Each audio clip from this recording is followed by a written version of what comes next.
Presyo sa karning baboy ug manok sa merkado sa karbon misaka og posibleng muburot pa samtang nagkaduol ang Pasko. Apan adunay laing kapilian ang mga tao. Ang imported nga karne nga barato ang presyo. Ano yung report? Admitido ang mga negosyante og karning baboy sa Carbon Public Market nga milihok ang presyo sa karne. 10 pesos ang patong nila sa matag kilo sama sa unod. Nga kanhi 240 pesos ang kilo apan karon 250 pesos na. Ang tiyan nga 280 nahimo ng 290 pesos ang matag kilo. Samtang ang atay tag usa ka gatos ang kilo. Matod sa mga vendors nga sa kumprahanan palangdaan mahal na ang presyo busa.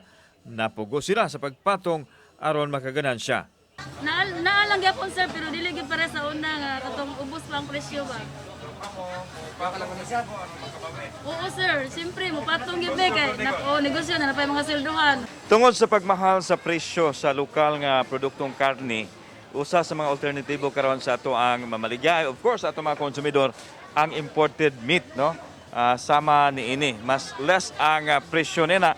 Ang presyo is 150 compared sa local produce nga medyo nisaka-saka na gyud kay nihit kuno ang supply sa karning baboy. Samtang misaka usab ang presyo sa karning manok, diin 10 pesos ngadto sa 15 pesos ang uminto matag kilo. Ang kanhi 135 pesos karon tag 150 pesos na ang kilo. Posibleng musaka pa nining nagkaduol na ang Pasko. Ang supply is naaman. Naamay daghan supply. I think so. Season time, kapitalista, mao jud na ilahang kuan sir. Kauban si Cleofer Lumayag, ako si Alan Domingo.